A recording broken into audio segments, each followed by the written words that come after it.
All right, maybe this will work now. Okay.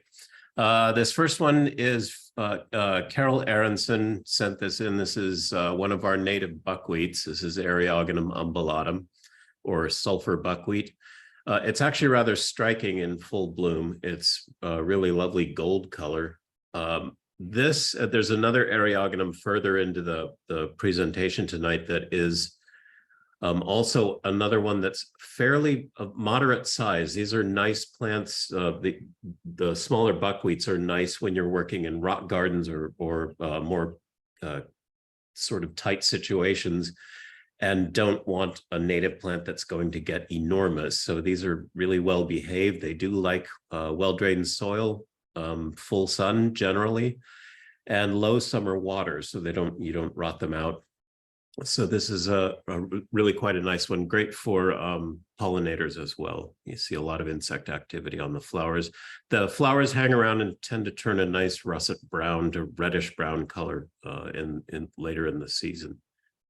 And then if you do want to, you can cut them back after that, cut the flower stems back. This next one is from April Curtis. This is Hydrangea macrophylla Aisha.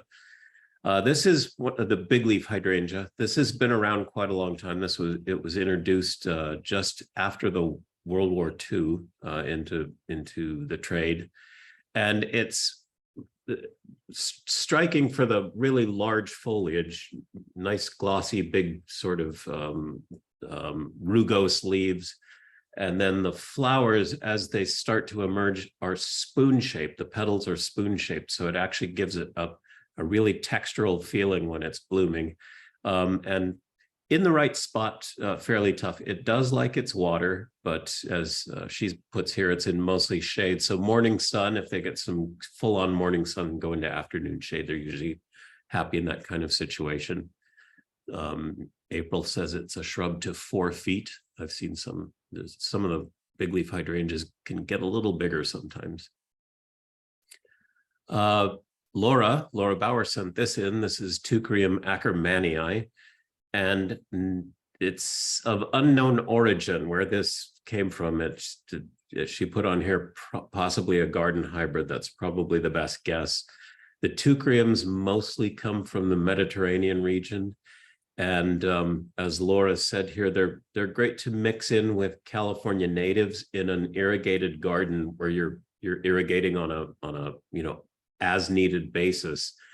They will take the long, fairly long periods of drought between each watering without looking bad. This is a really nice one for a fairly dense looking ground cover in a limited area. It's only about 30 inches wide and fairly delicate, but tough.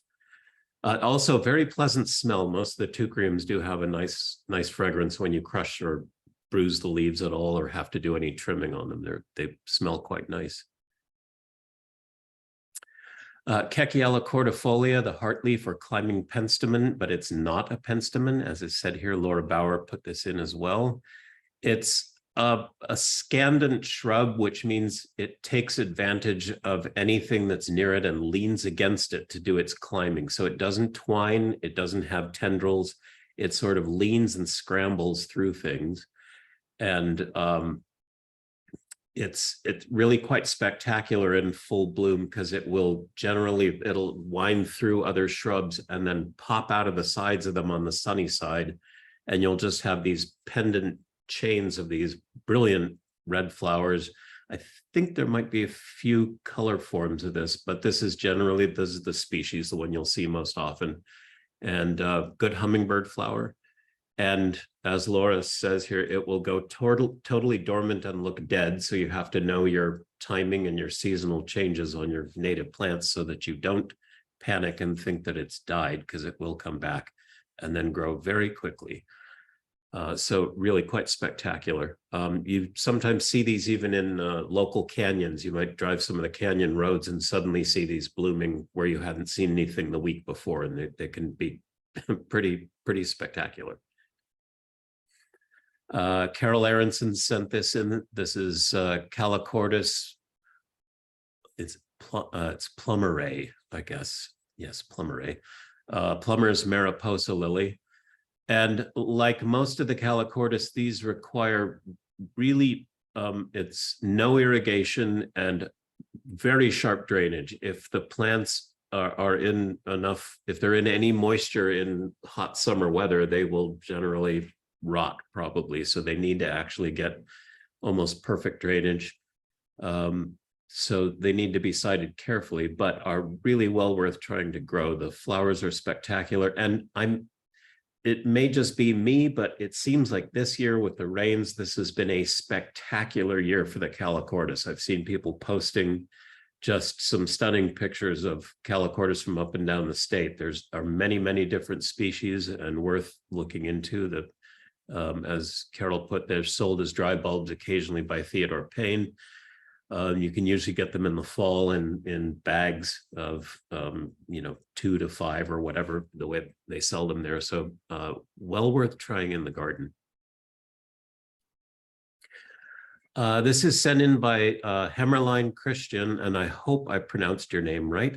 I actually looked that up to see if about the pronunciation. This is listed here as Calatropus gigantia, and I don't think it is from what I was looking at online. I actually was doing some research, and the gigantia has a different flower structure to it. It's much more convoluted and wraps in on itself. And I think this is probably Calatropus procera, and they're closely allied. They're very much like each other in that they're both, these are both called giant milkweed, and they are in the same, they're in that family. But this one is, all parts are poisonous, but it has been used, it's, as she put here, it's been used for some medicinal purposes, and comes from Northern Africa, the Arabian Peninsula, west into Western Asia and South Asia. So it's quite a large shrubby plant, shrubby perennial, and really quite spectacular flowers there. But as I say, I think this is probably Calatropus procera rather than gigantia. Carol Bornstein sent this in. This is Aeonium nobile, and it's from the Canary Islands. And like a number of things from the Canary Islands, it's listed as monocarpic. A monocarpic plant is a plant that lives for more than one season, but once it blooms, it dies. And usually monocarpic plants tend to set a lot of seed. So I'm thinking this probably is for an Aeonium, it probably seeds fairly heavily if you want to try and propagate it. So most of the Aeoniums when they bloom, the center of the plant will get kind of punky, and you can reproduce it from the pups off the sides, but this looks like one that probably sends up a single stem off of a single rosette, and the entire thing dies once it's flowered. She put here where available, and she put question marks, but I'm pretty sure I've seen this sold through Annie's Annuals. I don't know if it's currently available, but I know in past that they have sold this plant. So if you're interested in getting this, it's quite a spectacular flower head it's, as she put here, it's 12 inches wide. So, and a little more flattened than most of the Aeonium flowers are generally those elongated spikes with side branching on it. This looks much more like almost like a sedum blossom. So it can be quite spectacular. Carol also sent in, this is Salvia clevelandii Arroyo Azul. And I did a quick look, and I guess this was introduced by 3 people. I've forgotten the middle person, but Sean Hogan and Bart O'Brien were listed, and one other person, and I'm sorry, I've forgotten that. I should have written that down. Cleveland sages are full sun, or mostly sunny spot, good drainage, although I have actually had luck growing them even on my heavy clay soil. If you're careful about the watering, they just don't water them in heat like this. You should have watered it a week ago and have it be coasting along on that watering. Hummingbird, they attract a lot of hummingbirds and butterflies, and the fragrance off of them is absolutely stunning. It's really, really a wonderful fragrance.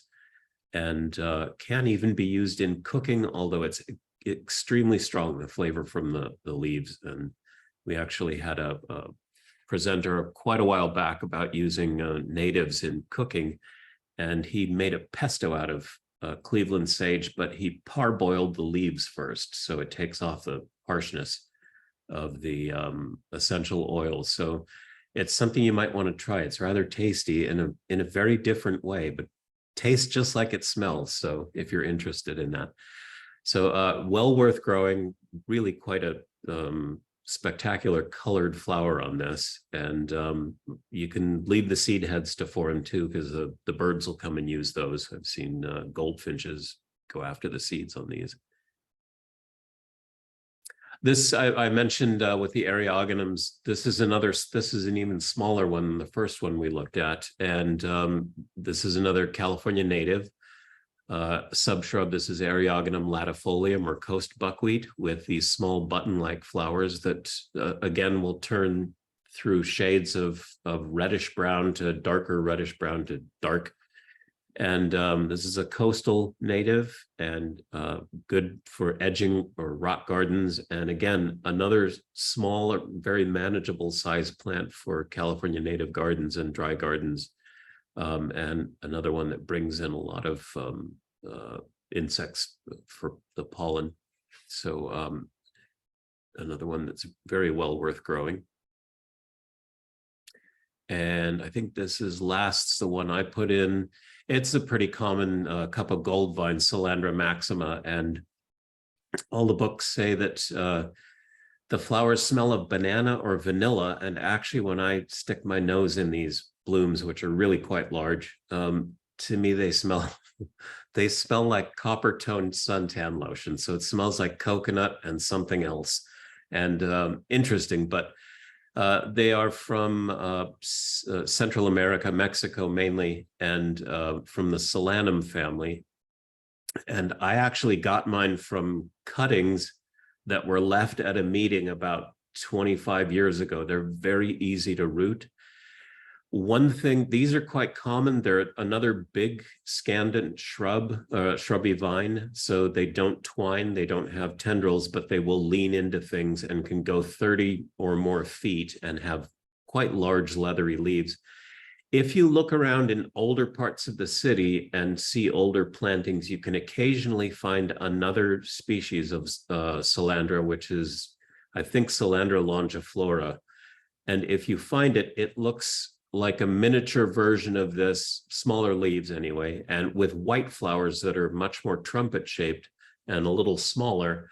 It's well worth trying to get cuttings of if you can find it. I haven't seen it in the trade in ages, so you might try and track that down. I might myself, because I know where one is. I think we can go take cuttings, and maybe in future meetings or sales, you might see it popping up. So anyway, this is a bit of a beast. And if you have a nice wide area at the back of a property or something and can allow it to ramble across a fence, it's really quite nice for that. But otherwise, it's a little difficult to take care of. So there we have it. And we actually encourage you to, whether it's a Zoom meeting or an in-person meeting, to send in pictures of plants or bring plants into the meeting.